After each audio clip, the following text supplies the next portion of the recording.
here from Vibe, Shift and Lift, and this is our ocean sustainability series, which I am so excited about. I'm so passionate about the ocean. Love being in, on, under, around, just looking at it, just being in its presence. So in this series, I'm going to be catching up with a whole lot of people who also love the ocean, who are out there doing the mahi in terms of ocean sustainability, and who have some amazing brands or tips for us to educate us, to help us out as to what we can do to help out our ocean, to serve our ocean, to talk for our ocean, and to spark some light bulbs for how we're buying, what we're buying, and is it actually supporting our environment? Today on our Ocean Sustainability series, I'm going to be catching up with someone right here from Teodor who is making massive waves around the world, creating her products here in Teodor and Australia. She is the founder, she is the director, she is the creator, she does all of the artwork behind it, and she is just so knowledgeable about ocean sustainability and the impact of fashion in this arena. Well, it's just so cool to see another wahine here in Teodor supporting the ocean sustainability and making ethical, eco-conscious clothing for us to wear out there, and awesome bright colors. Yeah. Talk to me about what you're doing. I founded my business 2 years ago, straight out of uni. So this has always been my dream, is to have my own designer brand. Growing up as such a water baby, anything to do to be able to be in the water.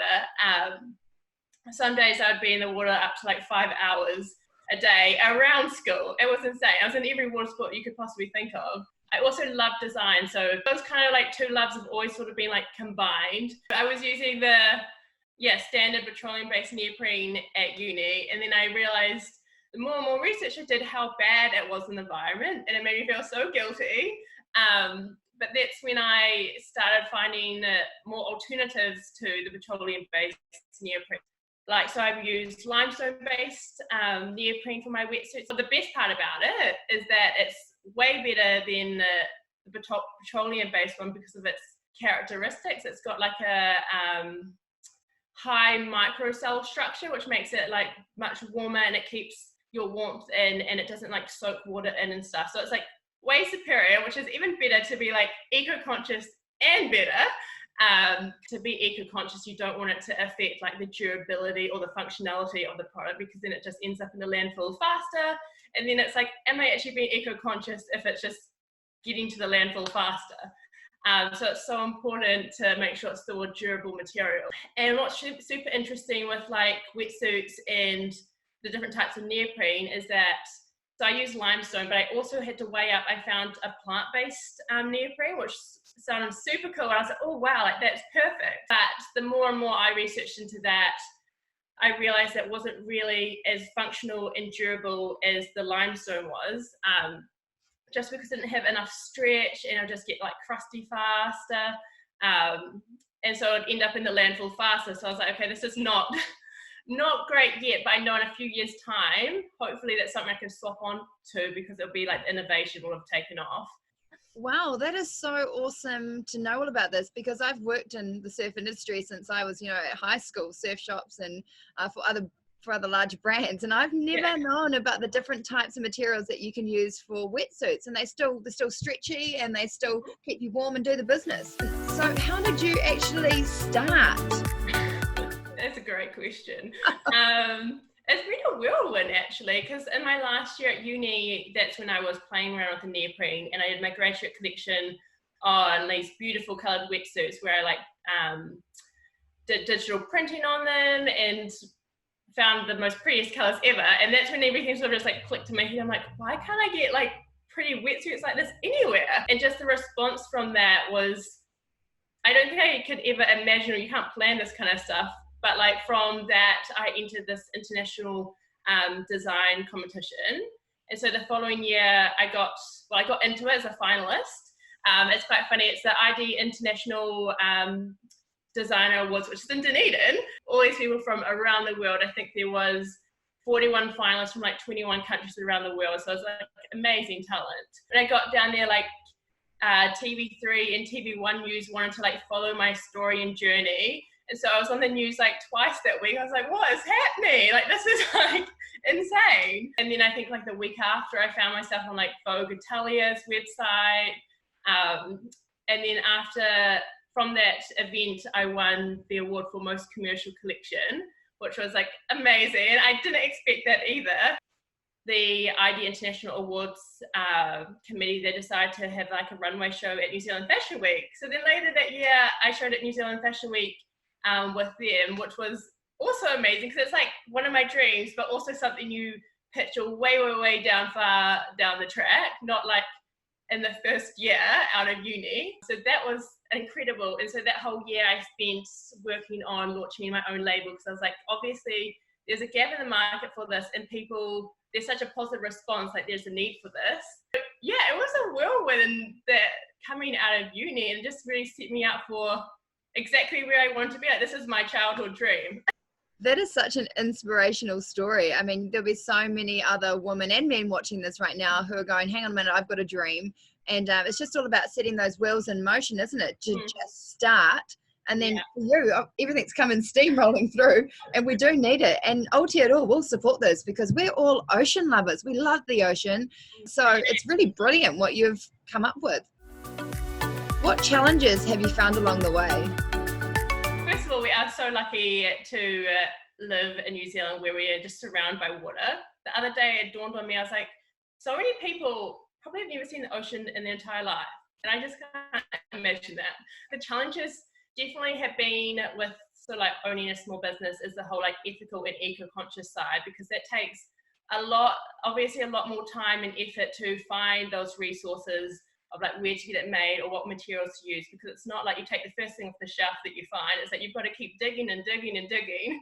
And then on top of that, you've got to educate people why it's important, because a lot of people, they think that they care, but then when it comes down to their like purchase habits and stuff, they're like, oh, like they don't really care. They'll just like get the cheapest option, which probably isn't ethical and isn't very good for the environment. And so it's educating people to why we should care. So those have definitely been, the challenges, but they're also, I guess, those are the two things, being ethical and eco-conscious, that are so important to me, so passionate about.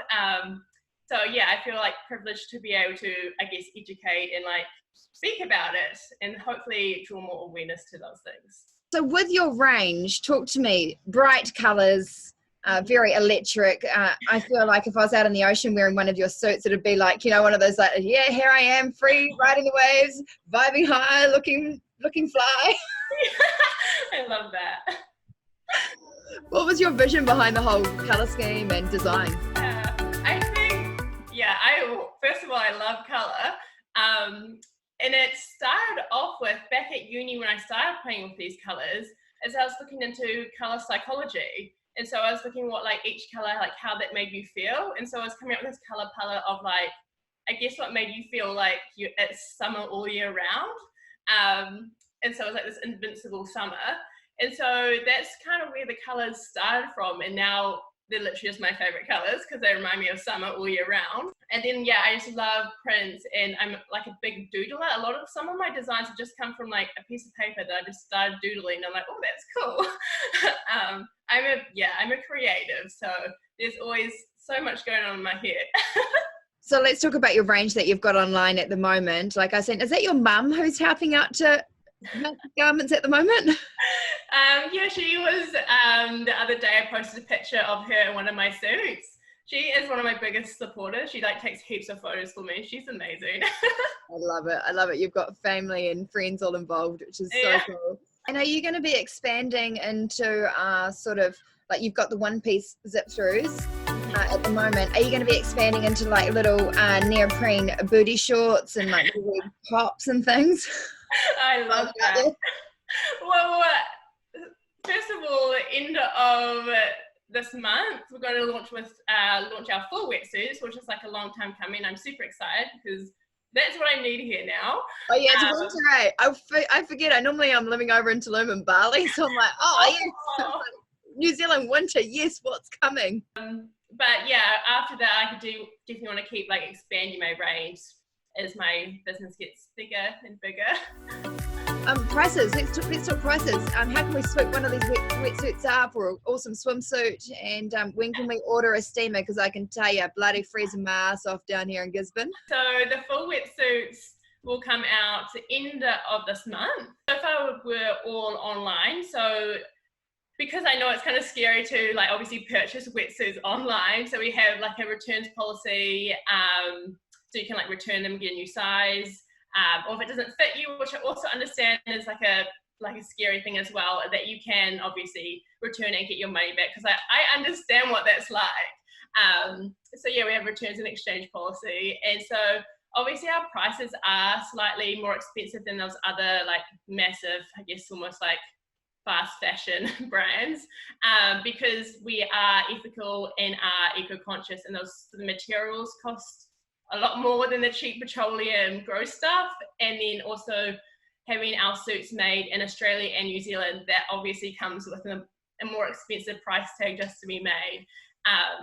So they're slightly more expensive, but I guess when you make that purchase, you know you're supporting a brand that is ethical and has looked after their workers, and is eco-conscious and is looking after the environment. So yeah, it's about voting with your money. Spring suit styles, they can range from $100 to $300 depending on if it's like a jacket or a spring suit. Our full wetsuits will be ranging between $500 and $600 depending on like different thicknesses. So yeah, we do have the full suits come in different thicknesses. That is key. So we've got 3 2mm, and then we'll have 4 3mm. Which is what I'll be needing here. I think those prices are great, considering that you are making the product here in New Zealand, and these are going to last. These are not going to be like something that you put in your wardrobe and then 1 year later you can't wear them anymore. These are going to be like in your wardrobe for years and years and years and years, and unless you're pissing in them all the time, which you know the old surfer who pisses in their wetsuit. I know you're watching. Yes, you. Yeah. Don't do that. I remember all of the wetsuits that used to be brought back into the shop here in Gizzy, and you could tell they'd pissed in their wetsuits and it was all corroding away. And anyway, we'll move on from that story. One thing I'll quickly say is, so the swimsuits are made here in New Zealand, and then the wetsuits are made in Australia, just to clarify. That is just so cool. Our buddies across the ditch. It's so good. It's so local.